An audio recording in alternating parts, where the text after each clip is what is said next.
안녕하세요. 오늘도 사연 살롱을 찾아주셔서 감사합니다. 저는 50대 중반의 여성이에요. 저희 집은 형편이 어려웠지만 부모님이 성실하고 정직한 분들이셨어요. 또 남한테는 폐 안 끼치고 주어진 것을 가지고 열심히 사셨고요.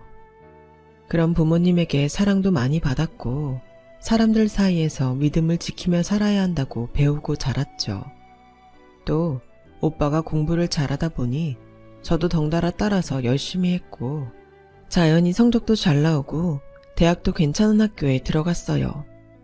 오빠가 4년 내내 장학금을 받았던 것처럼 저도 그랬고요. 회사에 들어갈 때까지 제 인생은 무난하게 흘러갔죠. 직장 동료들도 다 저와 잘 맞아서 회사 생활도 나쁘지 않았어요. 물론 일이 힘든 것도 있고 야근도 많았지만 그건 누구나 마찬가지였으니까요. 저와 오빠가 직장에 들어간 다음부터 저희 집 형편은 조금씩 나아졌어요. 부모님도 매일 일 나가던 걸 관두시고 동네에 작은 마트를 차리셨고요. 저희는 돈이 많지도 않고 부동산이 있는 것도 아니었지만 항상 행복했죠. 제 삶은 이렇게 계속 큰 굴곡 없이 잘 흘러갈 거라고 생각했어요. 회사에 들어가 3년차쯤 되니 주변의 동기들이 하나 둘 결혼을 하기 시작하더군요. 특히 여자 동기들의 결혼식이 많아졌어요. 저는 그때까지 남자 한 번 제대로 사귀어 본 적이 없었기 때문에 남자들 앞에 가면 어쩐지 어색하고 긴장이 되곤 하더라고요. 대학 때도 같은 과 친구들하고는 잘 지냈지만 정식으로 사귄 적은 없었거든요.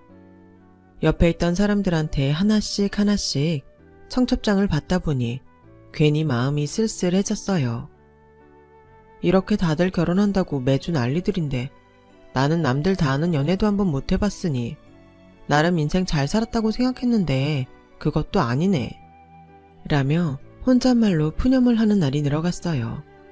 그러던 어느 날 대학 모임에 갔는데 저와 좀 친했던 과 동기 한 명이 너 소개팅 할래? 내 남친 골프 모임 멤버인데 너랑 잘 맞을 것 같아. 골프 모임? 골프 칠 정도면 되게 잘 사는 거 아니야? 당시만 해도 저희 나이대에 골프를 치는 사람들은 돈 꽤나 있었거든요. 돈 많으면 좋지 뭘 그래. 치과 의사인데 매너도 좋고 성격도 너무 괜찮아. 그 사람 자기가 벌어서 성공한 사람이야. 집안 도움 받은 거 하나도 없어. 그래서 여자 집안 따지고 그러지도 않더라고. 너도 사람도 좀 만나보고 결혼 생각도 해야지. 마지막 말에 저는 소개팅에 나가겠다고 했어요. 이제 더 이상 신세 한탄이나 하며 시간을 보내고 싶지 않았거든요. 남자는 인상도 순하고 꽤 괜찮았어요. 첫 만남인데도 제가 어색하지 않게 분위기를 잘 만들어줬고 덕분에 저는 굉장히 편안하게 얘기를 나눌 수 있었어요. 효정 씨는 처음 보는 사람 같지 않게 마음이 잘 통하네요. 저도 민호 씨하고 있는 게 불편하지 않아요. 저희는 그 다음 주에 또 만나기로 했고 그렇게 한 달을 만난 후 정식으로 사귀기로 했어요. 저는 사실 골프 모임도 나가고 부티나 보이는 이 남자가 나를 만나면 얼마나 만나겠나 싶어서 깊게 생각하지 않았어요.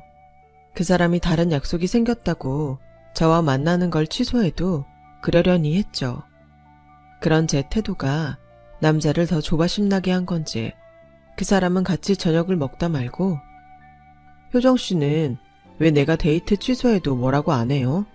친구들 얘기 들어보면 여자들이 난리 난다고 하던데. 뭐 그럴 수도 있죠. 나만 만나는 것도 아니고 바쁘잖아요. 혹시 나 말고 딴 남자 있는 거 아니에요? 무슨 말도 안 되는 소리래요. 난 민호 씨 배려하느라 그런 건데 딴 남자가 있냐는 둥 그렇게 얘기하는 건 정말 불쾌하네요. 저는 밥을 먹다가 말고 그대로 일어나 집으로 돌아와 버렸어요. 남자가 따라오며 미안하다고 했지만 저는 받아주지 않았어요. 그 사람은 며칠씩 저한테 전화하고 회사 퇴근길에 기다리며 미안하다며 100배 사죄하더군요. 내가 정말 실수했어요. 효정 씨 진심을 모르고 남들이 하는 얘기에 솔깃해서 쓸데없는 말 했어요. 라며 저한테 장미 백송이 꽃다발을 내밀었고 저는 뭐 이런 것까지 사요. 알았어요. 그럼 우리 다시 만나는 거죠? 헤어진 거 아니죠? 헤어질 마음 먹고 있긴 했는데 민호 씨가 이렇게까지 사과하는 거 보니 정말 실수인 것 같아서 생각 바꿨어요. 라고 하니 아이처럼 너무 좋아하더라고요. 그 후 저희는 순조롭게 만남을 이어갔고 그렇게 1년 정도를 만난 뒤 남자가 먼저 결혼 얘기를 꺼냈어요. 민호 씨는 나 어디가 마음에 든 거야? 나 사실 그게 궁금해. 생활력 있고 당당한 거. 여자들이 내가 치과 의사라고 하면 어떻게든 잘 보이려고 좀 비굴해지는데 효정이 너는 그런 게 없어. 라며 저의 장점을 치켜 세워줬어요. 저는 일단 긍정적으로 생각해 보겠다고 했고 남자는 우리 가족을 만나고 싶다고 했어요. 그래서 오빠 결혼식 날 저를 보러 와서 자연스럽게 인사하라고 했죠. 엄마 아빠는 손님을 만나라 바쁜 중에도 그 사람을 많이 챙겨주셨어요. 오빠와 새언니하고도 인사를 했고요. 엄마 아빠는 남자가 사교성도 있고 성격이 좋은 것 같다며 마음에 들어 하셨지만 신혼여행을 갔다 온 오빠는 고개를 갸웃하며 그 말하는 폰 같은 게 딱 바람둥이 스타일이던데 난 잘 모르겠네. 오빠는 잠깐 봐놓고 뭘 한다고 그런 말을 해. 민호 씨 1년 넘게 봤는데 그런 사람 아니야. 그래, 뭐 아니니까 네가 만났겠지. 그냥 내 느낌이 그렇다고. 라며 저를 존중해주면서도 여전히 떨떠름해 하더라고요. 원래 오빠들이 여동생이 결혼할 상대 데려오면 괜히 꼬투리 잡는다더니 우리 오빠도 딱 그런 케이스 같았죠. 그리고 남자 어머니를 만나러 갔는데 딱히 저를 반기시는 것 같지는 않았어요. 남자가 어릴 때 아버지가 돌아가시고 혼자서 키우셨다는데 애지중지 키운 아들이 결혼을 한다니 섭섭할 수도 있겠더라고요. 그런데 저를 보자마자 하는 말에 저는 좀 당황스러웠어요. 아가씨, 집 혼수 얼마나 해올 수 있어? 우리 최소 1억은 해와야 돼.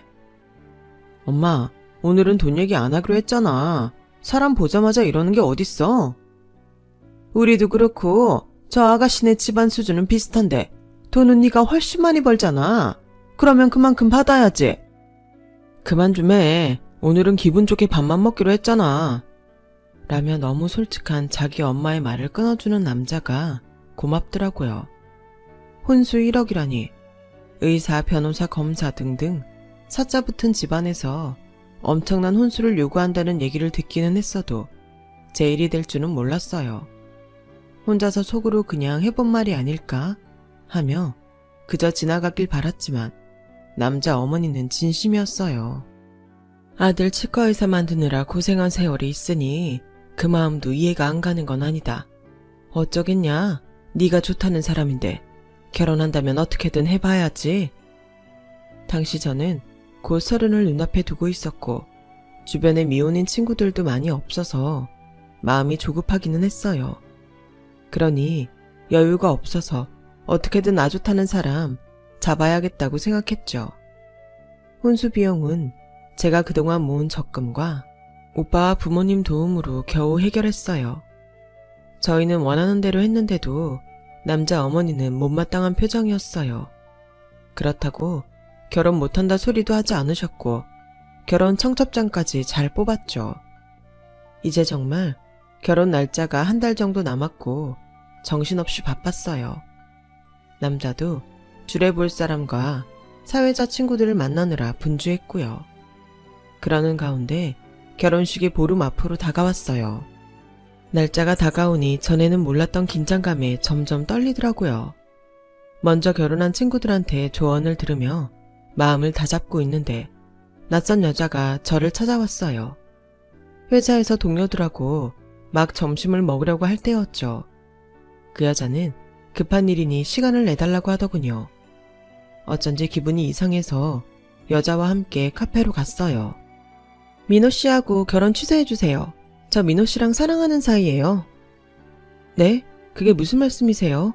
제가 아는 그 민호 씨 맞아요? 민호 씨, 저랑 1년도 넘게 사귀었고 그 사이에 헤어질 뻔했을 때 민호 씨가 저 잡은 일도 있어요. 그건 다 과거잖아요. 지금 민호 씨는 저를 사랑해요. 효정 씨하고 결혼하기로 한 거 후회하고 있다고요. 정말 민호 씨를 사랑한다면 싫어하는 일은 하지 말아야죠. 민호 씨, 이제 그만 놔주세요. 아니, 내가 싫다는 사람 억지로 붙잡고 있는 것처럼 그러시는데 어디 와서 억지예요. 그쪽이 민호 씨 좋아하니까 말도 안 되는 소리 하면서 깽판 치는 거잖아요. 라며 맞서자 그 여자는 코웃음을 치더니 요즘 민호 씨 만난 적 있어요? 함 준비한다고 그때 보자고 하고 계속 안 만났죠? 그건 저도 민호 씨도 각자 바빠서 그런 거고요. 그런데 그런 얘기를 그쪽이 어떻게 하는 거예요? 머리가 좋은 줄 알았는데 아닌가 보네요. 어떻게 알긴요. 민호 씨한테 직접 들었으니까 알죠. 효정 씨랑 안 만나는 동안에도 저하고는 계속 만나고 있었어요. 그러니까 이제 싫다는 사람 놔주고 각자 제 갈 길 가는 걸로 해요. 아니요. 저는 그런 말 못 들었어요. 헤어져도 제가 민호 씨하고 할 일이고 제3자가 이래라 저래라 할 일은 아니라고 생각하는데요. 그걸 당사자가 못하고 있으니까 제가 이러는 거잖아요. 저라고 뭐 좋아서 하는 줄 알아요? 아무튼 빨리 결정하세요. 어물쩡거리다가 괜히 결혼식 날 망신당하지 말라고요. 라고 앙칼지게 협박 같은 말을 남기고 가버렸어요. 저는 가슴이 뛰고 머리가 어지러워 바로 일어나지도 못했어요.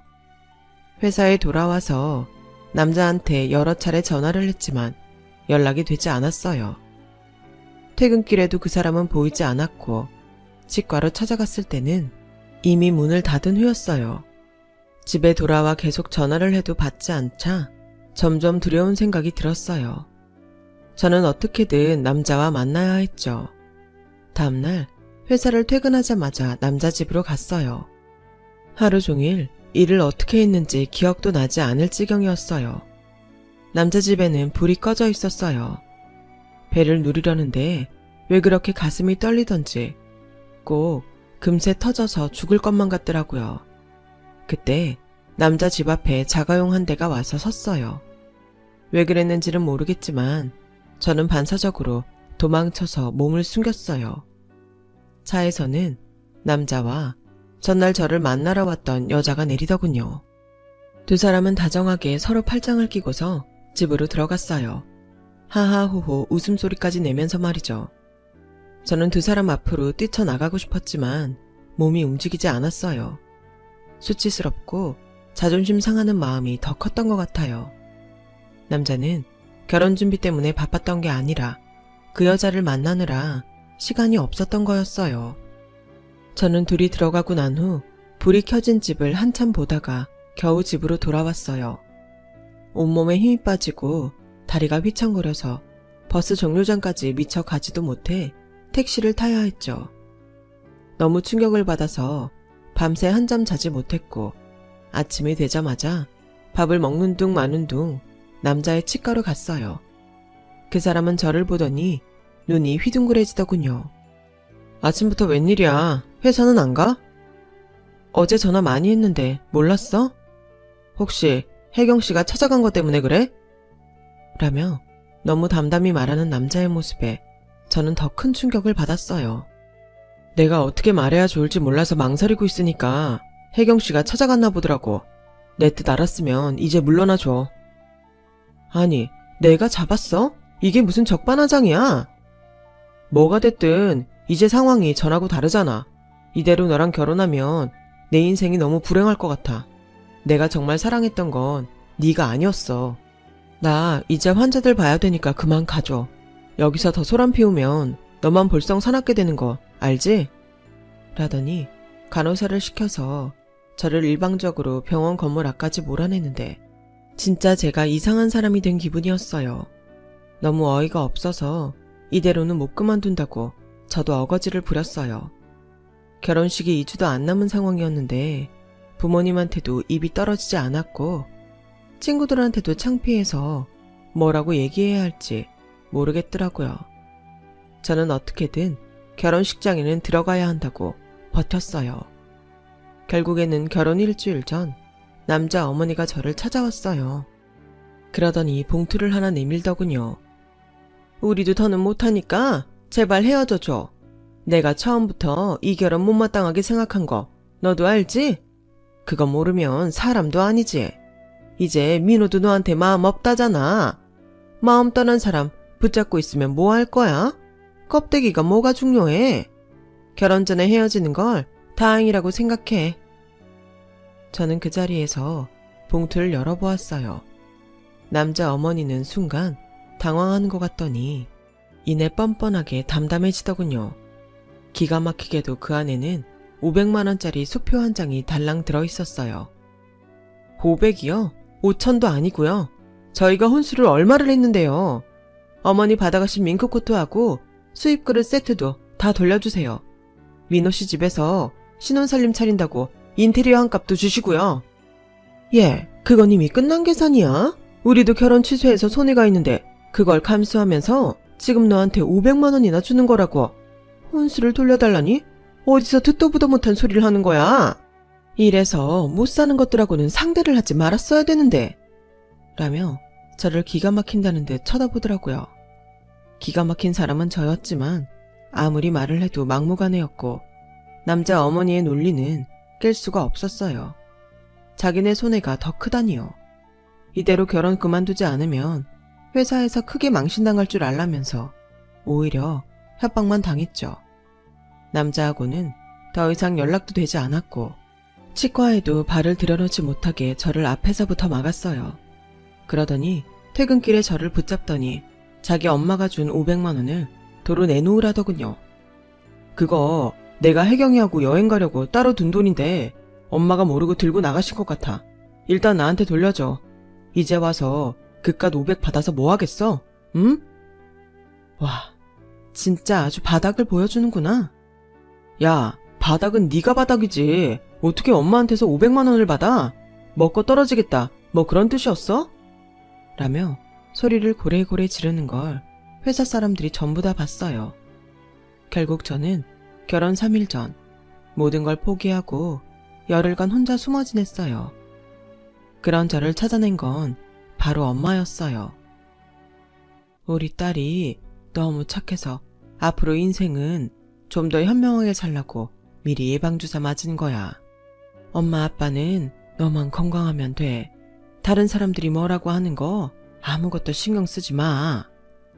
라며 저를 안아주셨고 저는 엄마 품 안에서 엉엉 소리를 내어 통곡했어요. 결혼식은 부모님과 오빠가 정리를 해주셨지만 저의 충격은 쉽게 가시지 않았어요.